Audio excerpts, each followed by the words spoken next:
Profesor dr. Vladimir Popović je redovni profesor Mašinskog fakulteta Univerziteta u Beogradu. Šef je katedre za motorna vozila. Državni je sekretar u Ministarstvu prosvete, nauke i tehnološkog razvoja, zadužen za nauku i tehnološki razvoj. Istraživačka oblast u kojoj radi je pasivna i aktivna bezbednost motornih vozila, drumski transport, ispitivanje i homologacija vozila, održavanje tehničkih sistema. Od 2013. je rukovodilac laboratorije za ispitivanje, atestiranje i homologaciju vozila koja je najveći naučno-istraživački potencijal Republike Srbije u oblasti vozila.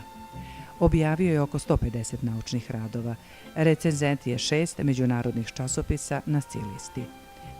Na osnovu ugovora sa Evropskom komisijom, recenzent je za projekte u okviru programa Horizon 2020.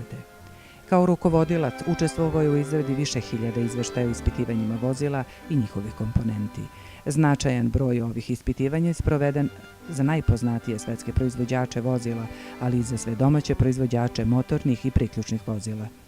Redovni je član Matice Srpske, zvanični predstavnik Republike Srbije u radnoj grupi za prevoz lakokvarljivih namirnica, kao i u radnoj grupi za pasivnu bezbednost pri Ekonomskoj komisiji za Evropu Ujedinjenih nacija.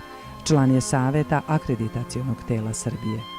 Predsjednik je Saveta za saradnju nauke i privrede Privredne komore Srbije, Odbora za nauku Komisije Republike Srbije za saradnju sa UNESCO-om i potpredsjednik Saveta regionalne platforme za saradnju u visokom obrazovanju i istraživanju.